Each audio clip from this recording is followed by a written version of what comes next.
This is the Red Business Development Mastermind Group for ICF Colorado for March 2021. Hopefully we'll have a few more people join us. But we wanted to start off doing a little catch up on where's everybody at, what's happened with your business development over the course of the last month. But before we do that, I just wanted to offer my prayers up to everybody that's affected by the horrible stuff in Boulder this week. I went to school at CU, and of course that was quite a few decades ago, but still have a lot of friends and associates there. And you know, it feels very close to my heart. So, you know, let's all do whatever we can to help people who are struggling in this time of need. You know, whether they're just affected by it directly or just have it heavy on their hearts. I think we all do. So, hey, Deb, good to see you today. Just sorry, I'm late. Back-to-back stuff today. Don't we love it? Yes. This is the problem with Zoom meetings. So just to let you know, I'm doing this from a hotel room about an hour, about a mile away from my house. And the reason is because we're having some work done on our house. They're replacing all the floors. And so we have to get everything off the floor, all the furniture off, all the appliances, the toilets are gone. So it's not exactly a livable situation, but hopefully they're going to get done tomorrow, and with luck be able to get the stuff back in our house on either Friday or Saturday. We have them scheduled for Saturday. So anyway, that's why I'm here. And like I described last time, I'm putting my hand on top of my head, not because I'm lazy, but because I'm still dealing with my shoulder thing. The physical therapy is helping, that's good, but still the pain and the tingling and weirdness comes and goes. And so I have to be constantly changing position. So, okay, so let's get started on how are things going for you? What's been happening with your business development over the last month? So who would like to go first? I can go first. Okay, I heard Rule, so. Yeah. Got a new client yesterday. That makes, I think it's 9 I have now. Fabulous. I'm so impressed. Their certification is really, really, really good. I don't know how to say it. They've changed so much since I took the classes. I'm having to relearn all that. And but it's really good. It's kicking my ass, but it's good. Yeah. Yeah. So really glad to hear about the progress. I mean, you got to realize, Rule, that you're just really kicking butt on the getting clients. And I credit that to the fact that you're very well known, very respected, and have lots of connections. And yep. I think that's what makes a difference. It does make a difference, yeah. A big difference, yeah. Yeah. Okay. Who would like to go next? Yeah, Willard. Okay. I've picked up a couple new clients in the last couple of weeks, and I've got a inquiry yesterday from someone from a former life that I had that has been following me on LinkedIn, and he wants to have a discussion. So I haven't closed that deal yet, but I'm pretty confident it looks pretty good. And then also I received an invitation to talk to an association do a presentation on company culture. So Nice. that give me some additional exposure. It's about a 20-minute talk. So things are progressing. Feel good about it. Okay, that's fabulous. So I assume that that's a Zoom presentation that you're doing. How many people do you expect? Oh, I would guess 20 to 30. Nice. Yeah. Is it everybody that's working in a particular corporation or? It was in the construction industry. Yeah. Okay. Yeah. Nice. Yeah. Fabulous. All right. Okay. Who would like to go next? Okay, So- Chad. We bought a house, so things have been slow, but just I'll just say slow. So I assume that what you're referring to is the fact that you've been distracted by real life and focusing on the coaching business at this point is. yes, I need a coach to help me prioritize better and figure out how to go on less sleep. Yeah, I understand that. Oh boy. Okay. Cool. Excellent. Jenny, Deb, Suzanne. I can go. I'm already unmuted. So first of all, the boulder thing, I haven't taken a second to breathe and think about what it means, but my parents and my brother, sister-in-law, and niece and nephew all live within a couple miles of where that happened. And in fact, I used to live down the street from it. And I wrote about this on Basecamp, but it's it hit pretty close to home. So it's I've been giving myself time to think about what that means, but just to acknowledge that is on my mind. Everyone in my immediate family and people I know in Boulder are fine, or as fine as they can be. So I had submitted a big proposal. I found out yesterday I didn't get it, but I wasn't sad, which means that that's a gift. And I was reflecting on it and I thought, oh, when I thought about the actual scope, it looked kind of tedious and actually not what I want to spend my time doing. So the money would have been great. It would have gotten me to my financial goals for the year, but it leaves open space that lets me continue to focus on building things that I want to be doing. I have been slowly plugging away. Last time I was talking about team coaching. So I've been slowly reading and thinking about that. And I have a plan for, but haven't yet updated the services section of my website to reflect reframing what I offer in that way. But I'm going to do that this month. And then like a lot of ICF Colorado people, I've been doing that PQ intelligence course. And with a small number of us decided to continue on. None of it is super new for me, but I think from a business development perspective, there's a lot of possibilities there. And so I'm thinking about how to integrate that into what I do and how to make that an offering. And things are going to be quiet in April, and then life is going to pick back up big time starting in May. So also I'm just trying to get ahead of the curve a little bit and be able to do some planning so that I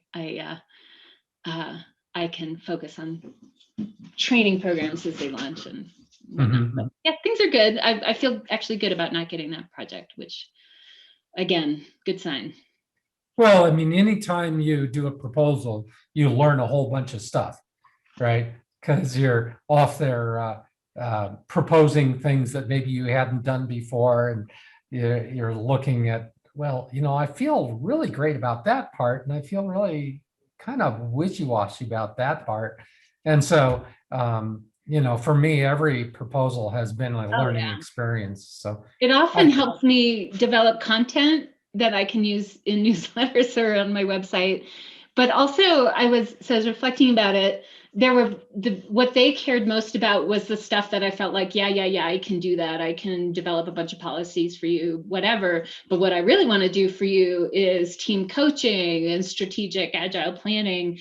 And I'm guessing that that's not really what they were looking for, but that's what I wanted to offer. And if that's not a match, then, then that's so look, part of the learning is, ongoing clarity about what I want to spend my days doing. which feels like an Yeah. important reminder. It's also a great group. I mean, I'm in Wyoming and we don't have a ton of progressive stuff happening up here. And it's a group that works with labor and on healthcare policy stuff. And, you know, they're doing great work. So it's also just nice to have more of a connection with them. Yeah, very cool. Yeah. And I assume the PQ stuff that you were talking about is opening up possibilities that you could teach a training course or something like that. Yeah, and Yeah. continuing and starting to pay, which I thought carefully about, but it gives you five licenses, I think, to be able to offer people to take the program. And so there's a variety of ways that I could use those slots with the eye of building business and attracting new clients. And so that alone felt like worth the price of admission. Yeah. Okay. Yeah. Cool. Suzanne?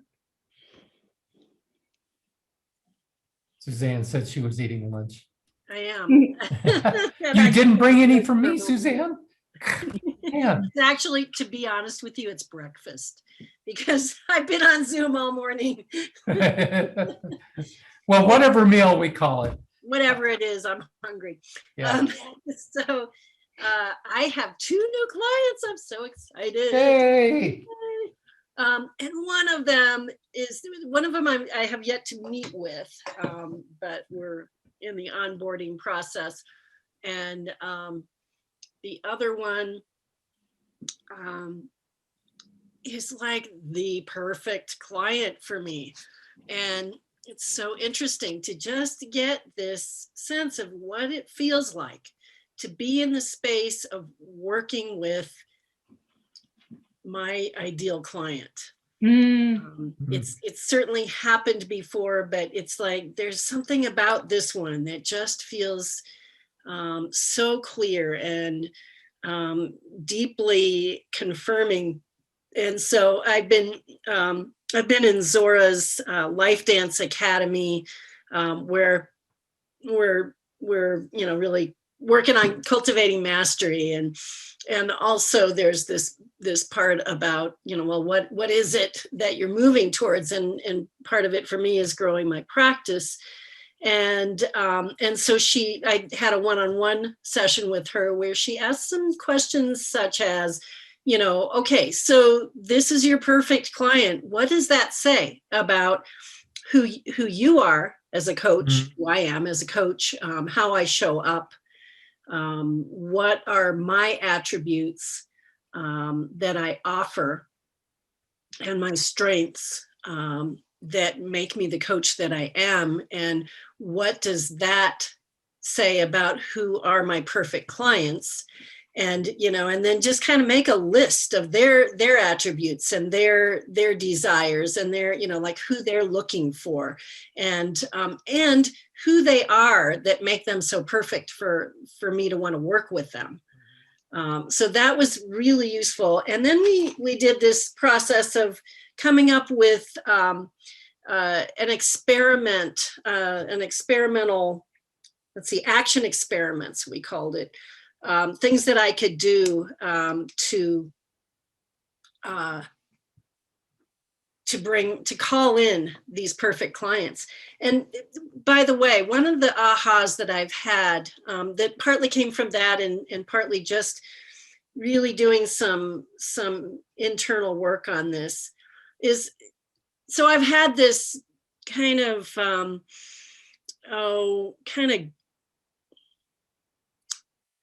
sometimes it shows up as grumpiness about it, but I don't like the idea of niching. I just don't like it. I never really connected with it. I can see the wisdom of it from a marketing perspective, so people know who to send you and that sort of thing. And so you can really target your efforts. That all makes some sense to me, but it doesn't draw me in. I don't feel called to have a niche. What I realized, and this is a really important distinction for me, is that it's not about niching or niching, however you want to say it. It's about aligning. Finding those people who are aligned with, with the work that I do, the strengths that I have, the particular skill sets and the kind of experience that I have to offer. And something about making that pivot out of niching and felt really freeing to me, and also confirming, and kind of, it's helping me build some structure around my offer. In terms of the offer in Newfield, we say the offer that I am, what I put out there as the work that I do, the people I'm calling in to my coaching. So that was a really important thing. So shifting that perspective was one of my actions. And then calling in or visualizing my clients, imagining kind of that perfect client avatar and imagining the connection, and just sort of reaching out energetically to them, if you will, and also practicing gratitude, really reaching out to people who have sent me clients in the past and just saying, hey, really grateful for the people you've sent me, and just want to let you know that that I have a few spots available in my practice, and if you think of anyone to send my way, here's the kind of work I'm doing right now, and would love to be of service in for those people.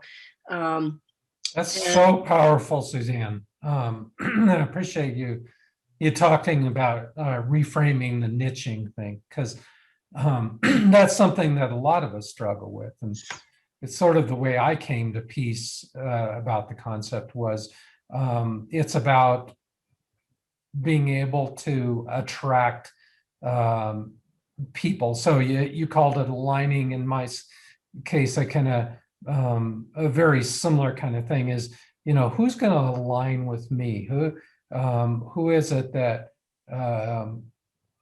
I could deliver compelling value for because of who I am, and I'm so excited and everything like that. Not to mention they are excited and motivated and really investing in themselves as well. So yeah, fabulous stuff. I kind of wish sometimes that we would just get rid of the word niching, but I know, there's people talk about it a lot, and it is important. So and you bring up a good point. I'm kind of wondering how the rest of you view this, the whole question of do you niche? How do you, if you don't, how do you let people know who you are and what it is that you bring to coaching that might be a compelling, magnetizing message for them? Well, let me put that on our list of things to talk about. Okay. Because we're still in the check-in phase. Yes, good. Oh, of course. Sorry. Yeah. So should I say anything else about my anything else going on with your business development stuff? Well, one of the things, I'm talking a lot more about my work. And actually Zora challenged me to say something about my coaching in every conversation I have. Now, I'm not doing it in every conversation. It's sometimes just not appropriate, but I'm doing it in places where I normally wouldn't.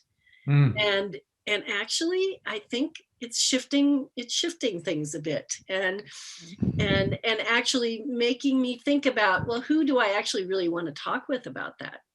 But she encouraged me to just bring it up and say, even when you're talking with a friend, and I'm just doing more and more coaching, and I'm loving my work, and here's the kind of clients I'm working with right now, and yeah, just really enjoying that. Just putting it out there, not even necessarily with please send me business, but just being in that space of shining the light on, this is an important piece of who I am and what I'm doing in my life. And then one more that I'll say is court rejection. Court rejection. And the more no's I get, the more it kind of brings me closer, I think, to the yeses. And I'm grateful for as grateful for the no's as I am for the yeses. Yeah, fabulous.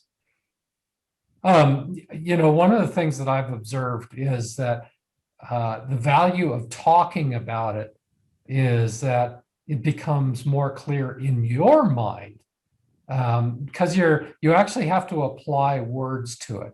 And this is an exercise I do with my clients actually, is I say, well, so let's take that and let's actually speak it out loud. Okay, you want to hear the words coming out of your mouth, whether it's, something, a conversation I need to have with an employee or a sales conversation or whatever. And people are always surprised by something, whether it's their own internal emotional reaction. It's like, wow, I'm surprised I could actually say that. Or, what I had intended to say was this, but what I actually ended up saying was that. I wonder why those two are different. And, it's a fabulous little exercise. So highly recommended. Mm. Fabulous. Jenny, are you with us? Okay. She has some workers coming over to her house, and so she had warned me that she was going to be in and out at random times. Okay, so Suzanne, the thing that you brought up is around niching, because it does appear that we have different ways to think about this, different views about what the value is. A number of us are turned off by the word, including me. So what kind of support would you like from this group this morning around the idea of niching?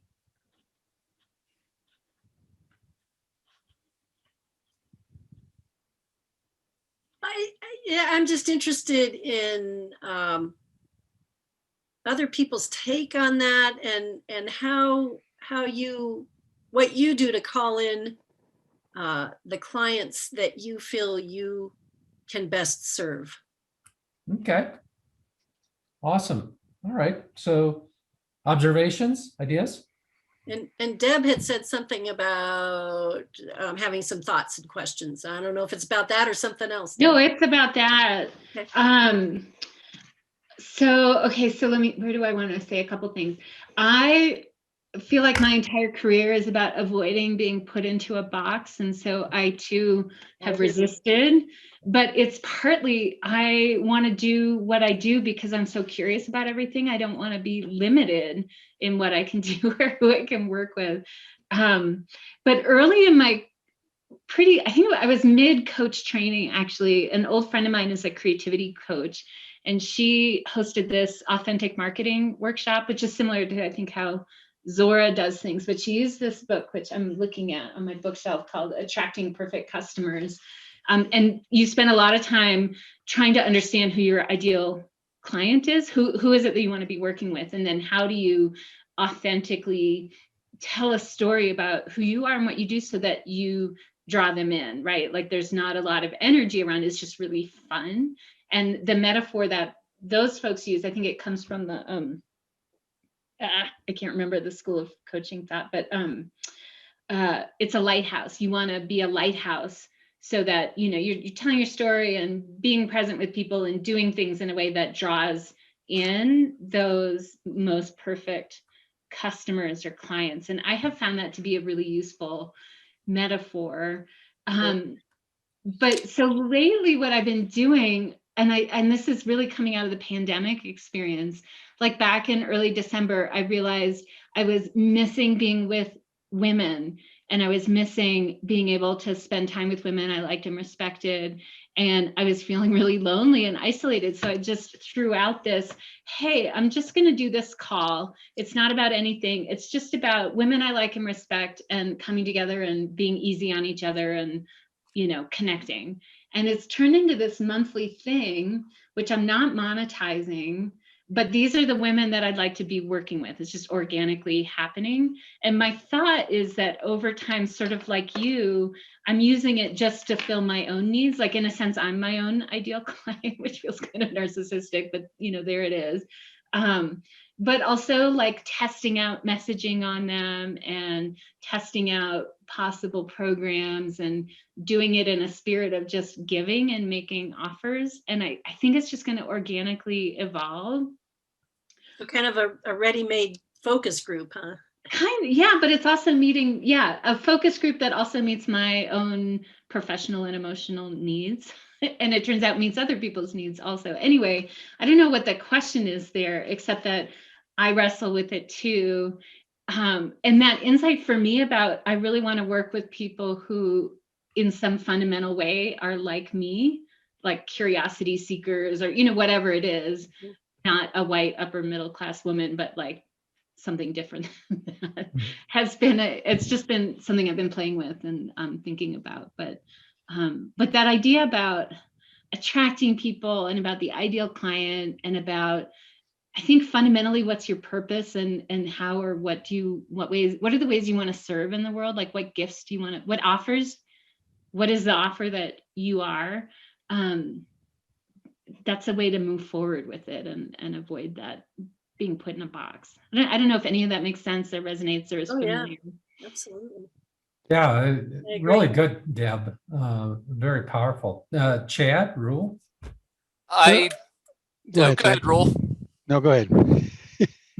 The like I'll call it the traditional niche in terms of career field, age, and all of those things didn't resonate with me, and I forget where I got the idea, but some of it was kind of the leader that wants to make a difference. Like there's some people that are much more, I'll say they want a shoulder to cry on kind of thing, and I'm like, so I realized kind of where I wanted to go by who I wasn't, and so that was, I guess when you used the word alignment, Suzanne, that was, you gave me a word to kind of describe that interest of, hey, let's be going somewhere.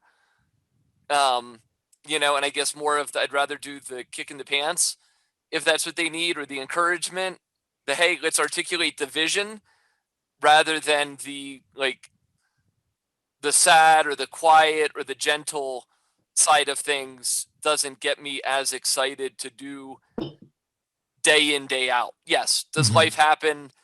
You know, are there appropriate times, like with the tragedy at Boulder? Absolutely. But in terms of the target audience for the typical day, something more, hey, let's make a difference, you know, let's dream big, you know, aim for the stars, settle for the moon kind of situation appeals. So those are my two thoughts. Roll. Thanks. So I've always found that coaching is about inner work, work on yourself. And so I have found that my clients, each one of them taught me something. And so I learned from coaching them. So about 40% of my niche are certified coaches. They're better. Historically, they're better coaches than I am. 40% of them are those. 40% of them are people that have gotten out of prison and trying to start their life over. And then 20% are other.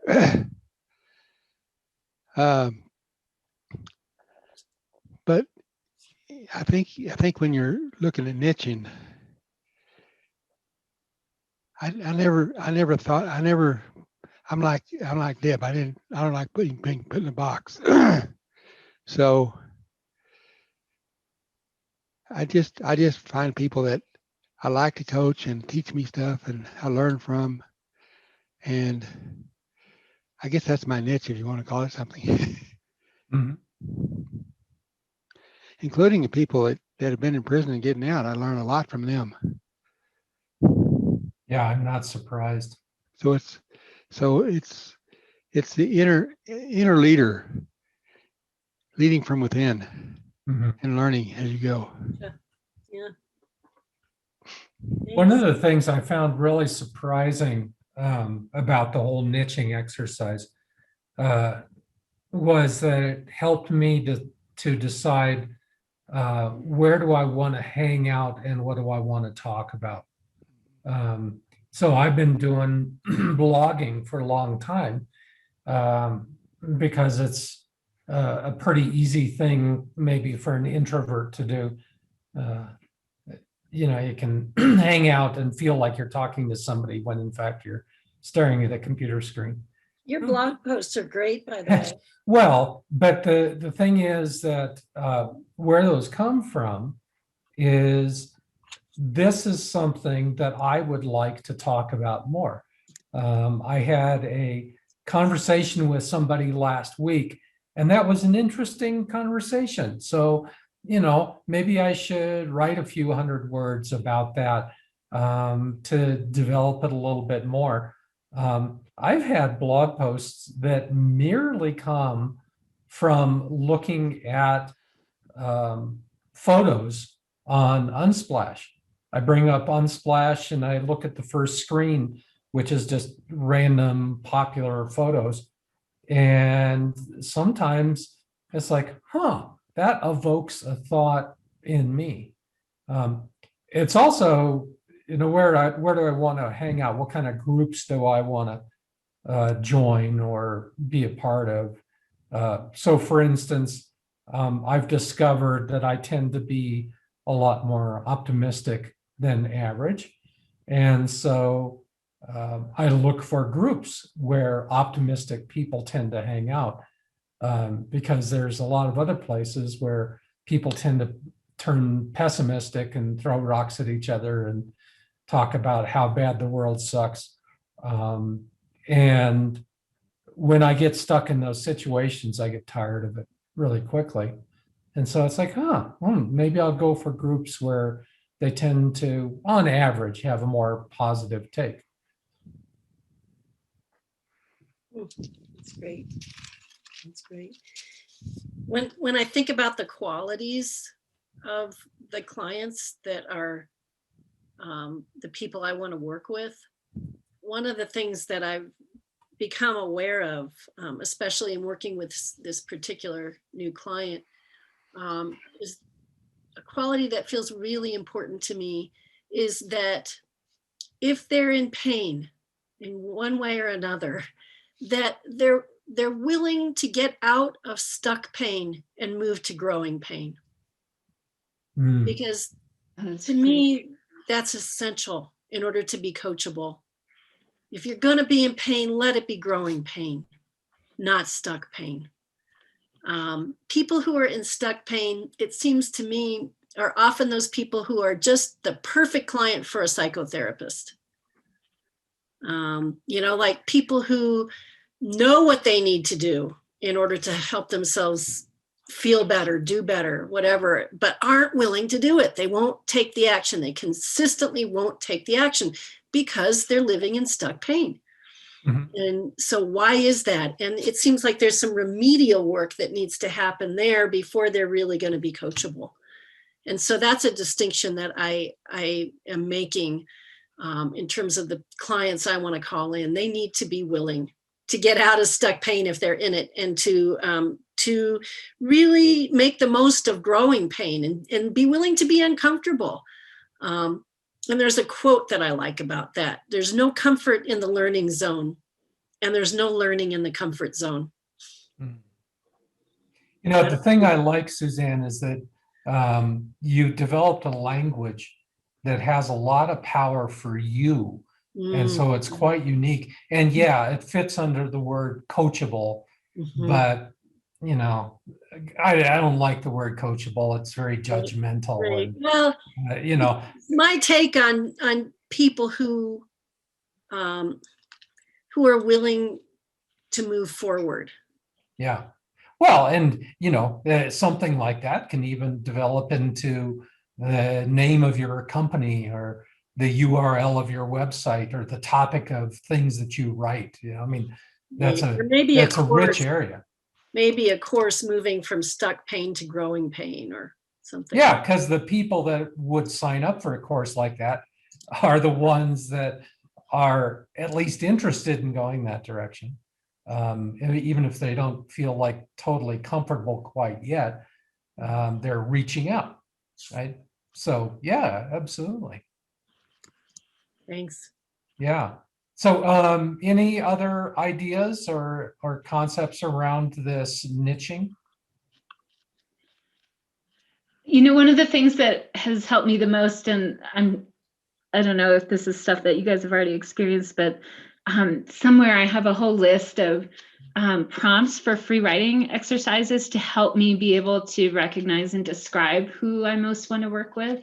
And it's things like, you'll recognize these people because they'll say things like, which is what I was thinking, Suzanne, when you were just talking, like people who are ready to start the hard work of growing, or, you know, they're going to say, I'm done with therapy, but I don't want to do, I don't know what to do next, or whatever it is. But that's sort of free writing, and being able to get a more and more concrete picture of the person you want, people you want to be working with, is super powerful. And I'm sure I have that list somewhere.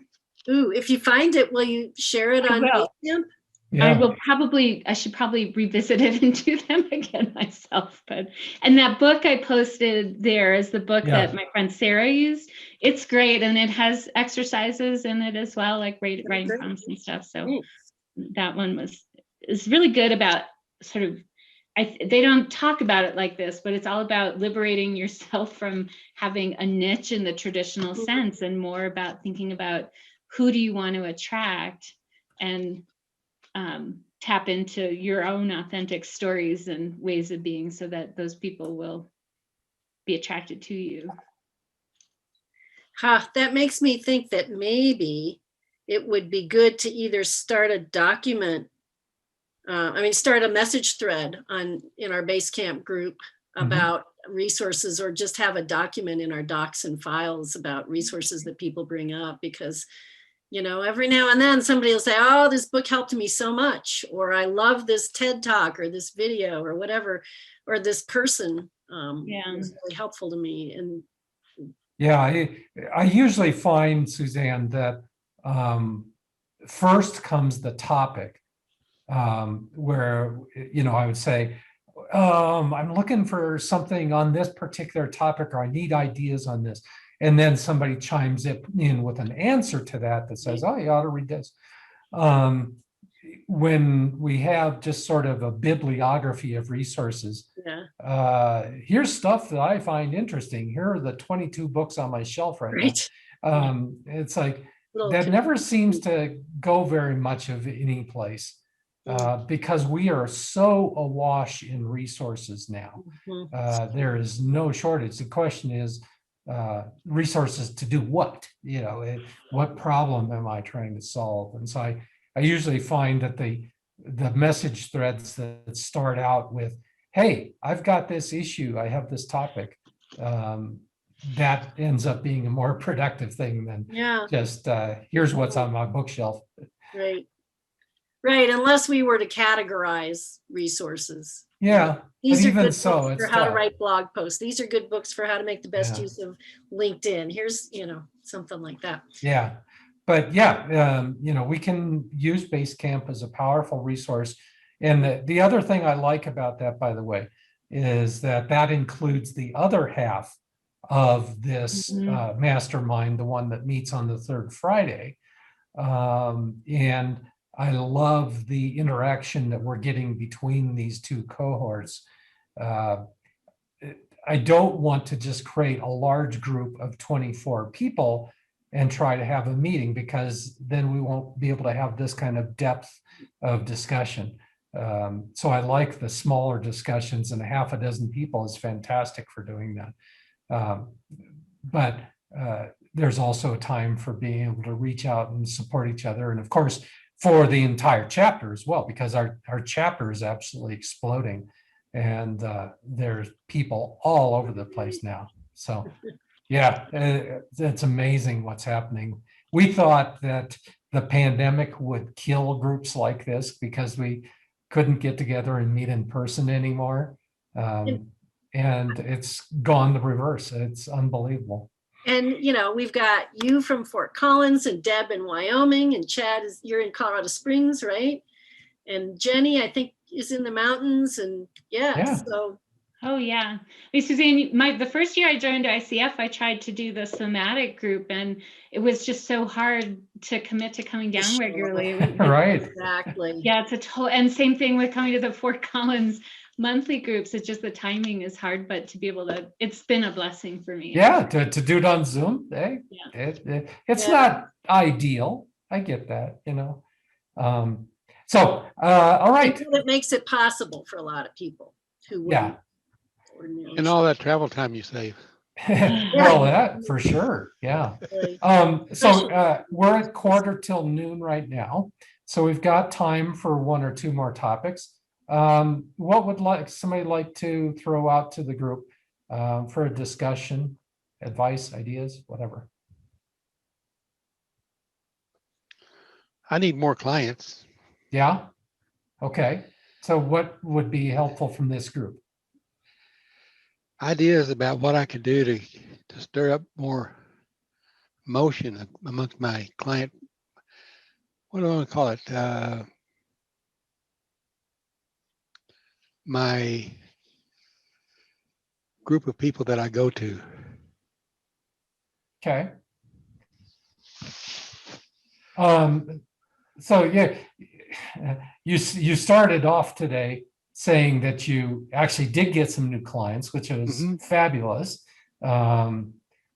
My experience when I joined up with Small Fish is that it took me a horribly long time to get my first client, and I was going nuts. And they were like, yeah, be patient, just let the process work, it'll be fine.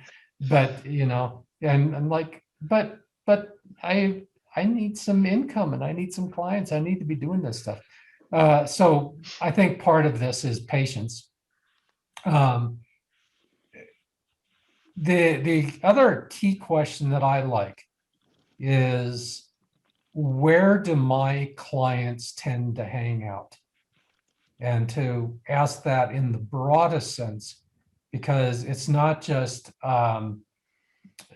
physically hang out, but it's also, you know, what websites do they look for? Where do they get advice? Where do they, what kind of groups do they join? What, you know, what are they on Facebook and LinkedIn and things like that? What kind of groups there do they tend to be a part of? And that ended up being a very rich source of ideas. You know, is like, oh, there's this Facebook group over there and seems like really cool and could be target clients and stuff like that. I wonder if they would be interested in having me come in and do a workshop for them, and do the workshop for free. I don't care. I do a lot of work with the local Fort Collins Chamber. I've done workshops and things like that, and they actually charge for them, but the presenter doesn't get anything because it's just paying for people's lunches is all it is. But for me, it's invaluable resource because I have a good reputation with the chamber, and it tends to attract the kind of people that I like working with. And so having it be totally for free is absolutely fine for me. I'm not looking on making money off the event itself. I just want to open up some one-on-one discussions with people that attend. So I had a full practice until 4 years ago when I quit. And I'm restarting it. So the first thing I did was look at my past clients, and I've got a whole file full of those things, and I started going through them, and I got one guy came back, but that was too slow. So I just reached out and I touched the CTI group and got a lot. Got my certified coaches, and in the prison work that I'm doing, I'm networking there, and I got all those from that. But I guess I can reach out to CTI group. There's 2 or 3 groups, kick-ass coaching, and well, if you have a good reputation there, Yeah. and the door is open. Yeah. I need to reach out. I need to, Yeah. I need to reach back out in that group again. Yeah. Yeah, okay. So Okay. what other thoughts do people have? I'm just curious about what kick-ass coaching is, Rule. Fun name. It's a CTI group. Oh, okay. So is it like a meetup or a special interest group for CTI? I have no idea. It's just a group that I got You in like the somehow. name? there's like 3 or 4 of those groups, CTI groups that I belong to, and I need to go out to all of them. Yeah, let them know that I'm looking for clients and at a reduced rate. Kick-ass coaching is the most active one. It's real active. There's 2 or 3 people show up there every day looking for coaches. Well, so one thought rule is the language you just used I was about was, to say that. I'm looking for clients. That's your problem. That's not their problem. Yeah. Okay. The question is, what can you help me with? Okay. So, if the issue that I am dealing with is family relationships, getting my act together after trying to recover from pandemic times, rebuilding my life from scratch all over again. If those are the kinds of things you can help me with, now I'm interested, and So- whether that's a workshop or some messages that you send out or stuff you write or whatever is comfortable for you. So I guess that's what I have against niches, Yeah. because when I get clients, even the certified coaches, it's something entirely different that we end up coaching on. Totally cool. And I couldn't have designed something that would attract them for what we work on. Each one of them is something very different than what they do, or what I would create a niche for. Why do you end up doing that kind of change of direction over the course of a coaching engagement? Because I ask questions and I'm curious. Okay. What's going on with the client of why they would switch from what they thought they were originally signing you up for to what they end up working on? What's going on there? They didn't. They came to me as a coach, Okay.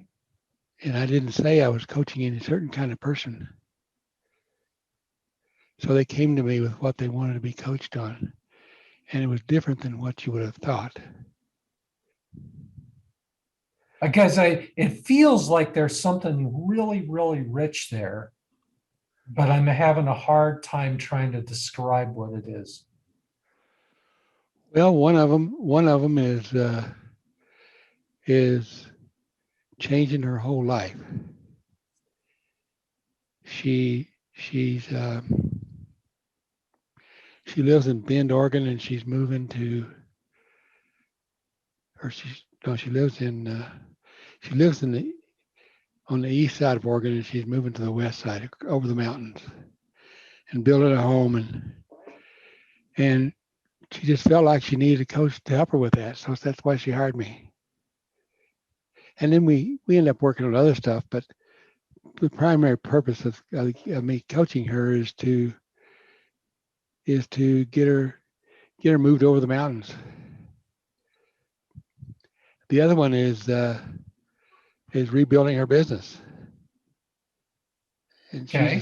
she's a CPCC. She hired me to so it's when I say it's different stuff like that. I mean, in both of those cases, the common theme I would think is a word that would work for me would be like rebooting, rebooting your life, rebooting your business, and maybe rebooting relationships, stuff like that. Yeah. I have a techie background, so I tend to use words like that. Yeah. But it could be something like redesigning or reimagining or, Yeah. something like that. Um, But really, really coaching is about the whole person. yes, it is. Yeah. And so when you try to cut it down to just part of what they're focused on, I think you're limiting yourself way too much. You're putting yourself in a box.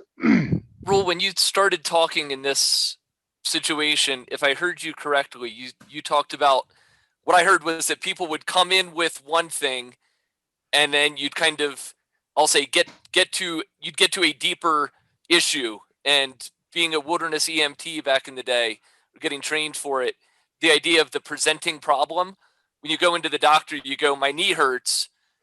And then it really ends up being, well, your feet are different, your legs are different lengths, so it's really Yeah. not your knee that is the root problem. So I Right. just wanted to share that. Did I hear you correctly as I was listening?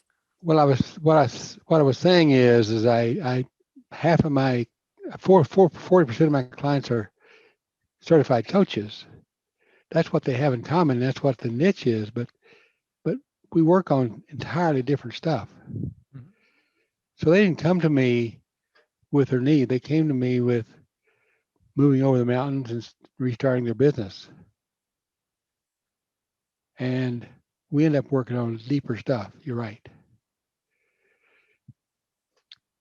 But I just don't see how you can define a niche and market to it.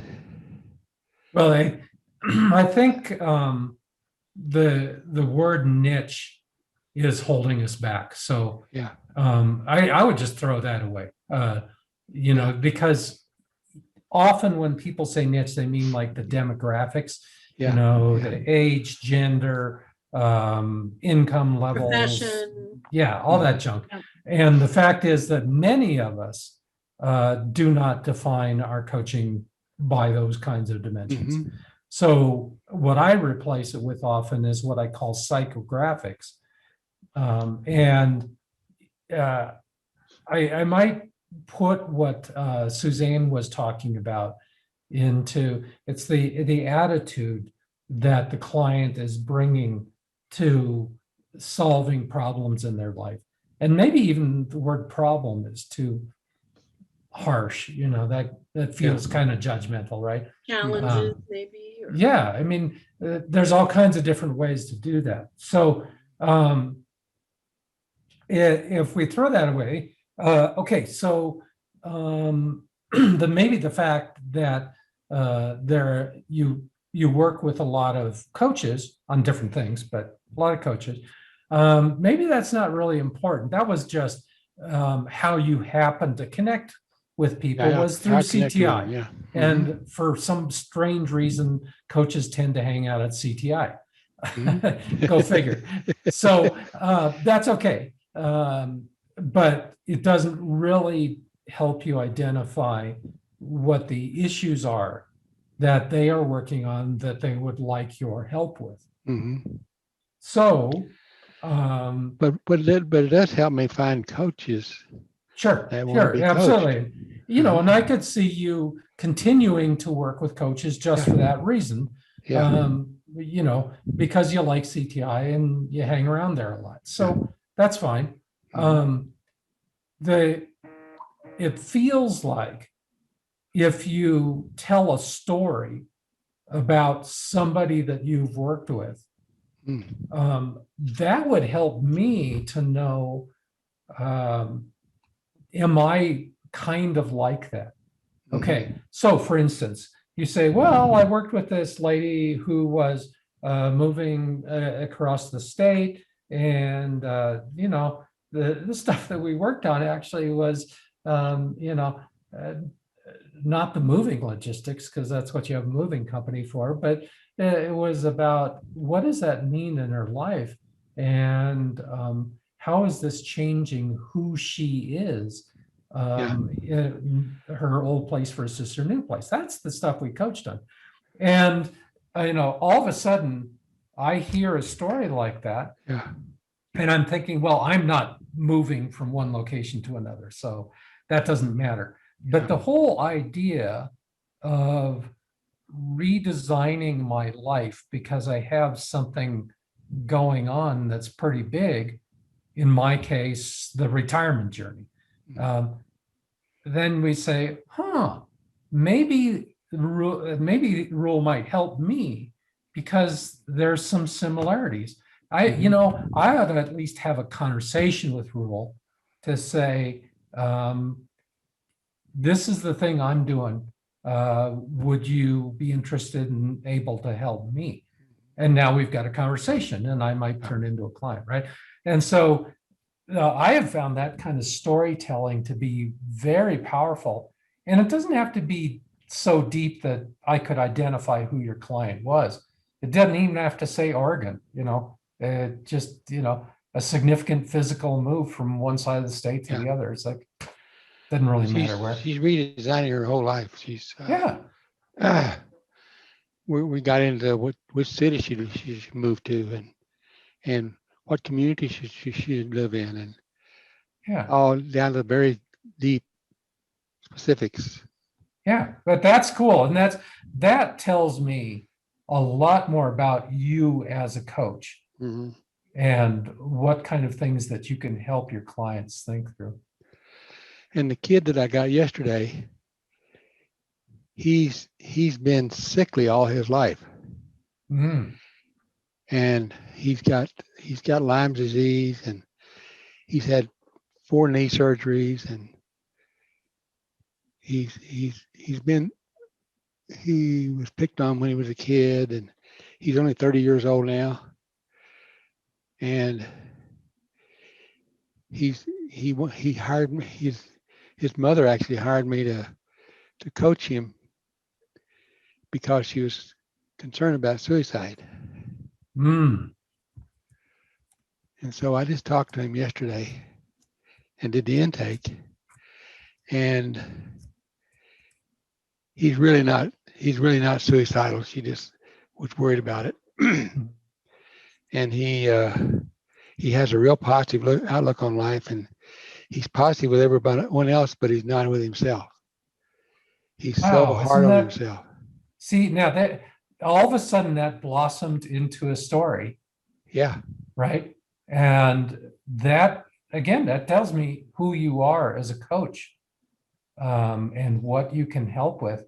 And all the rest of it, that was just background information to set the context. And, you can be vague about that to help protect the identity. And that's very cool because it doesn't really matter. It really matters about,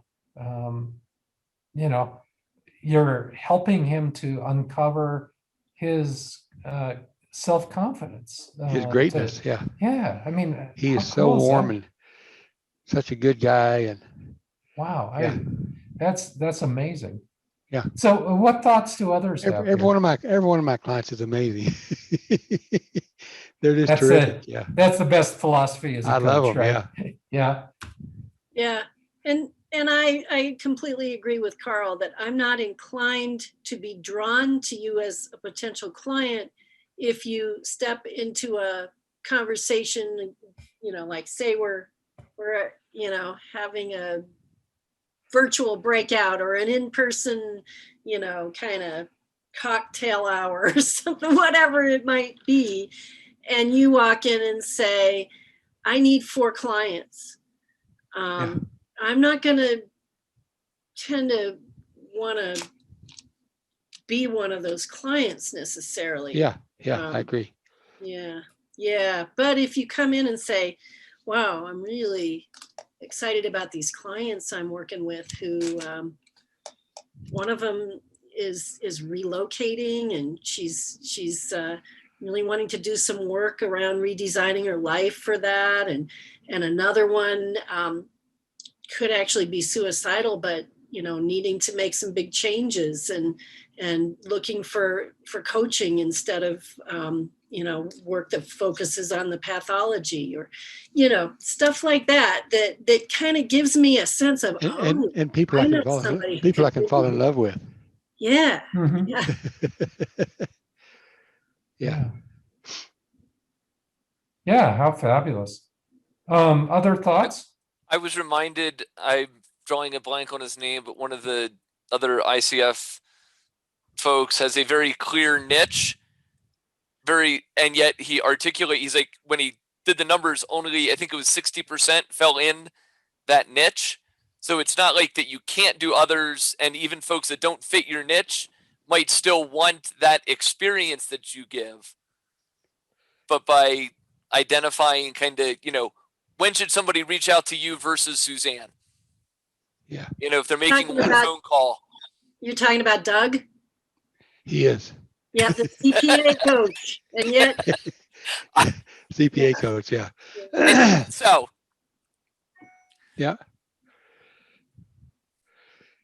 Yeah, it's a niche doesn't constrict you. You can say yes to anybody, and you could say no to people who are in the niche. So, Mhm. what it does is it helps you to come up with a better marketing message because you kind of know who you're talking to and what you're talking about. But I totally get that the word niche is turning a lot of people off. Yeah. It's gotten so driven into the ground. I'm really kind of tired of it myself. and I had I a- don't want to be demographically driven. No. That's the thing. I don't even want to think about a target market. It just turns me off. Yeah. It's more, aligning. It's aligning with who are the clients that I most want to serve, that I best align with, where my skills and talents and strengths meet their needs. And that you have a good alignment, a good fit between, what they're longing for and what they're wanting to shift or whatever, and who I best serve given my skill sets and The experience. definition of a niche keeps changing. Like now would say people I can fall in love with. Yeah, I love that. Let's try that. I think that is very energizing. Yeah. So, okay, we're at 10 minutes past the hour. Welcome so back, Jenny. Yeah, good to Yeah. see you, Jenny. So we have 20 minutes to close up here. I'd love so- to hear from Jenny. Yeah. Well, let's go around the room, and the general purpose is to say, what are you taking away from today's conversation? What are you focusing on for the next month? But Jenny, you can also give us an update on how's the last month gone for you? You're on mute, Jenny. Unless Gotta she's unmute. frozen. Sorry, thanks. I There we was go. on another call with Don Eisenhower, who I took with whom I took grief coaching at End of Life. It's his company. And one of the women said to go to a website called How to Attract More Committed Clients. And it's a group in the UK. So it's on Facebook. And so they offer free seminars. It was 6 a.m. every day for a week, but I really got a lot out of it. And of course, their goal is they attract you, and then, oh, by the way, we have this. So Friday, I'm getting up at 3:30 in the morning to do a seminar on how to present online. And it was basically really a good seminar. Basically, they said, take everything, it was focusing on coaches, take everything you have and give it away. Get it out there, give it for free, present seminars. And then people will get to know you and feel comfortable with you, and then they'll have you coach them. And so I was doing I belong to, so immediately I've hit, right after a couple of months ago, after my husband passed away, almost 2.5 years ago, I developed a seminar for people who were grieving. But then I was like, oh, gee, I don't know enough to offer it. And then the last fall, I woke up on a Saturday morning and God gave me the whole everything. Okay, here, then I put my PowerPoint and handout and everything together. But, oh, well, I'm not sure I know how to do it. And I'm not sure I know enough and all that. And it was just, all right, I'm giving it April 17th. And I've already got 6 people there. Two of them are maybes, but 6 people. And I just sent the flyer out to everybody. And so lots of people coming. And then I'm writing a book on interviewing people who are Christians about how they became Christians and how they lived the Christian life for a book. And I was on the Writers on the Rock, which is a Christian writing group in Denver. And I said, oh, by the way, and it was all on, you got to get your stuff out there. Every time I'm hearing is get your stuff out there, share it with people, be a blessing to people, help people's lives with what you know. So I just said, oh, by the way, I'm writing this book. And if anyone wants to be interviewed, this woman said, sure, yes, I'd like to be interviewed. I interviewed her. She said, how much do you charge for coaching? I'm like, She said, I want you to coach me. So anyway, I've been doing a lot. This is one reason why you have to talk to people about the fact that you're a coach and say, this is what I do, right? They don't intuit it. Right. So thanks for asking. Okay, fabulous. So anything you're taking away from our conversation today and going to be working on for the next month? I apologize. Yeah, I had a workman here. We had a leak in our house. So anyway, I really enjoyed hearing what Roel was saying from the little I heard about, just loving all your clients. Well, we don't see water around your ankles, so I guess that's a good sign. That's a good sign. So, Suzanne? A lot, gosh. I love it. I've actually got somewhere a little graphic that says, be the lighthouse. But I loved that whole train of thought from Deb, and also your book recommendation of attracting perfect customers that has that idea in it. And thinking again, I mean, I know about looking for your ideal clients where they hang out. It's a big duh. And, I'm thinking about, okay, where do I strike up some conversations in those places? And where are those places?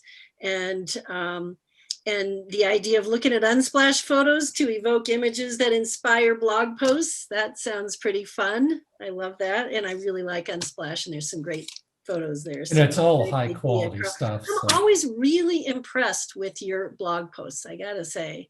Thanks. You're a good writer. You really are. And you pick some great topics. And the psychographics thinking around how we communicate about the people we serve. And let's see. I think I've been holding back, I think, about free webinars, and I don't know. I don't know why. Why would I hold? I think it would be fun, actually, potentially, to host a webinar about, for instance, how are you dealing with uncertainty and the challenges of the ground shifting under your feet the past year, and it's kind of focusing in on the topic of resilience, because I love coaching about that. So are you going to do something about the webinars this month? Oh God, I don't want to. Somebody, that was the elephant in the room. Come on. I know. What were you saying? What were you saying about people who know what they need to do and don't do it? Oh, don't you hate it when your own words come back to haunt you? Yeah. Oh God. It feels to me like I don't want to commit to that this month, but I do want to commit to it sometime, maybe in the next 6 months. I feel like there's a few things I want to do first. There's some big things coming up in my personal life right now that I need to tackle.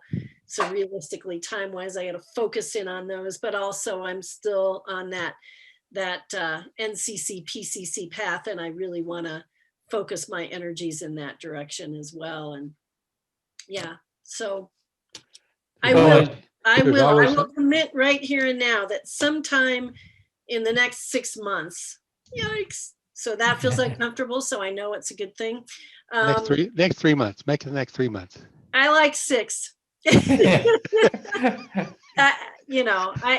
again, I'm hoping in the next 3 months I will have my NCC and PCC. So that feels like a prior step that I've already committed to, that I have to keep going for. You can do it. It's totally you. possible. Thank So, you. yeah. I believe it. yeah, You did it. yeah, I got there. Yeah. Yay, you. Okay, who's next? I appreciated the just some of the word pictures, especially Suzanne. Some of your things are one of my notes from today.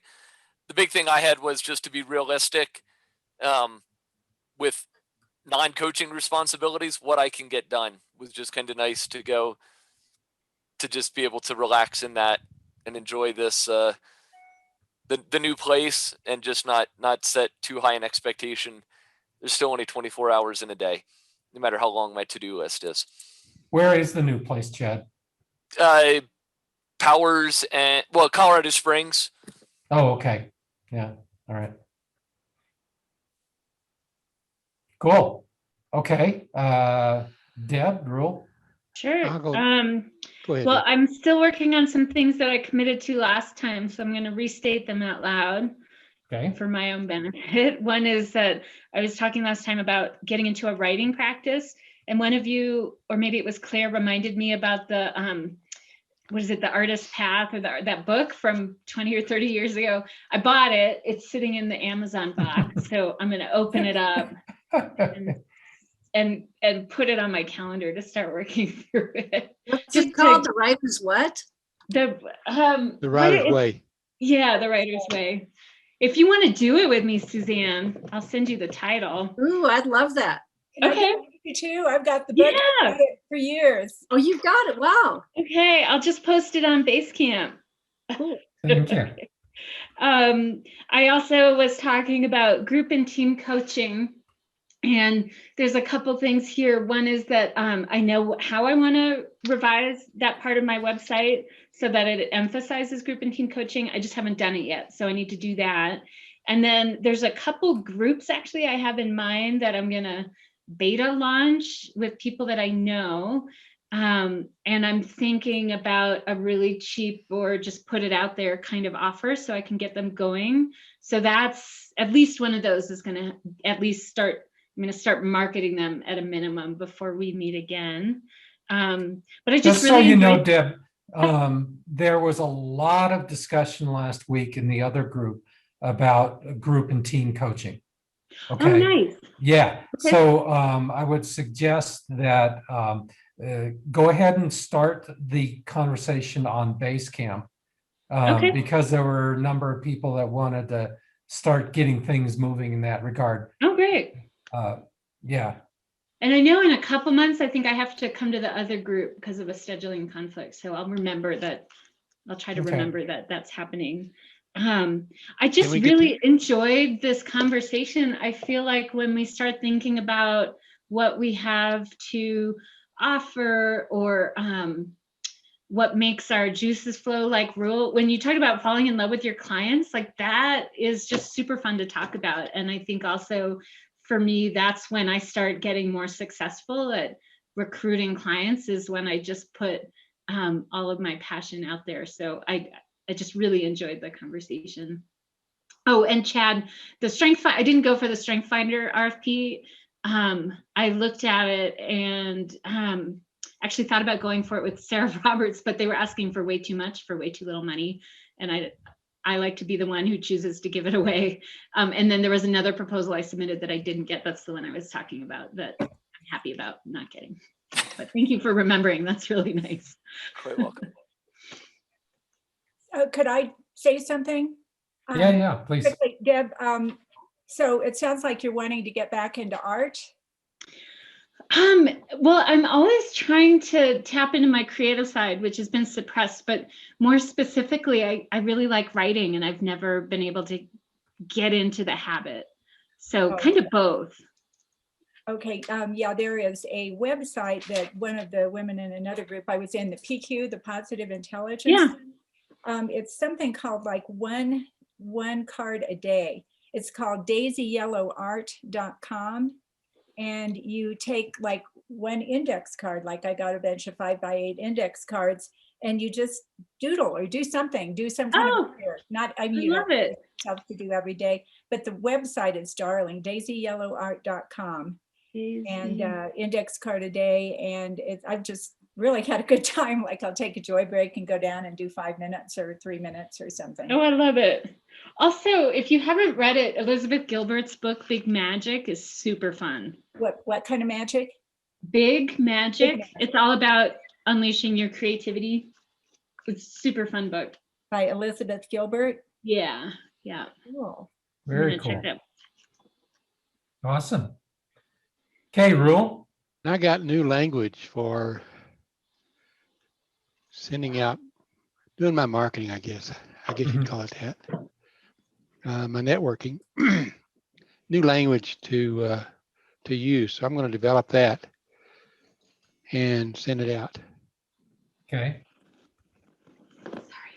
You know, And when feel we free see the- to throw away the whole concept of niche. I think we decided to put a stake through that heart today. I'm Yeah. not sure, but you know, the thoughts about who are you trying to attract, who you align with, who can you fall in love with? Yeah. Those words came out of your mouth. Yeah. So The artist's way. I know that one. Yeah. Who I can fall in love with, who, yeah, all that language. Yeah. And the other thing along with the language is the body of the somatics of it and the emotional state that you're in when you put that out there also have an impact in how it's perceived and how it's received. And so think about your tone of voice, your body posture, your not just the language and the mood that you're in when you put it out there, what's being communicated about who you are through all of that. Suzanne, does somatics include my voice when I'm writing? Absolutely. Really? It's certainly in there. Yeah. Because I've never heard it used in that way. I always thought it was about the physical body more than anything else. Well, I mean, okay, so there's language. There's language, but what drives the language, what's underneath that is significant. It's like if I am sitting really tightly and with my head down and maybe kind of uncomfortable and in a dark space and that sort of thing, it's going to impact what I write and how I write it and where it comes from inside of me. Okay. Yeah, I can see that. Certainly, the physical things that I'm dealing with have impacted how I talk with people, how I write, things like that. I've been noticing that it's a lot more difficult to keep up a positive and optimistic attitude. Sorry. Don't you hate it when you go to a website in a different window and it starts screaming at you? Right. Especially when you go to YouTube, somebody recommends YouTube and you go click on it in the meeting and suddenly it's blasting. Yeah, it's dangerous. Okay, fabulous. Well, it was great meeting with you all today. Thank you so much. And yes, let's get some of these conversations started on Basecamp. Great stuff. The resources that you mentioned, if you have a chance to like put a pointer onto the Amazon URL and stuff like that, that helps people to get there one click faster, which is always a great help. So, Carl, did you say what you're doing? Well, so I mean, the primary thing I'm focused on, I'm theoretically on vacation this week. Well, that's this week, but you know. Well, and last week actually. So it was really nice to be able to blow off a ton of meetings and just say, no, I'm not going to do that. I'm on vacation. So get moved back into the house and resituated and all that stuff. So that's the big project this weekend. I do have a a Zoom facilitation that I'm doing the week after next. And it's with a nonprofit group that is sort of an anti-violence kind of thing. And so it's going to be really interesting to see how they want to incorporate the Boulder occurrences into what they're going to be doing at their, I think this is like their yearly fundraiser. So it's that kind of event. But it's also, for me, something that really tugs at my heart, and somebody that I would really like to be able to contribute to in some way. And so that's one of the reasons that I'm doing that. So anyway, that stuff going on. Have to be reigniting my work with the chamber. That's kind of gone dormant in the last couple of months. So I have to get that moving again. I need to do another workshop for them probably this summer. So have to figure out what that should be. So anyway, that's what's on my list right now. And are you stepping onto their board, or is it a different one? No, it's not a board thing at all. It's the board thing is that I'm doing is with my Rotary Club. Oh, right. Okay. And so yeah, I'm signed up to be the president of the club in 2023, 2024. Yes, they do have a leadership progression that is that many years long. It's a very smart thing to do. But now that means I'm part of the official leadership team. And so I'm getting sucked into a lot more conversations. And Sucked in was the term that came to me. yeah, so it's what happens, and that's fine. It's a great group of people, and I'm starting to think about if I'm the designated president, then what do I want to declare as the priorities for that year? How do I want to approach things differently than have been approached in the past? So I'm pondering different possibilities there. It's interesting. Great. So, Thanks. okay, I will let you all run. Thank you, Carl. And Thanks so much. everybody. And we will see you in another month. Sounds great. Thank Enjoy Thank you, the Carl. spring. All right, take care, everyone. Bye. Too.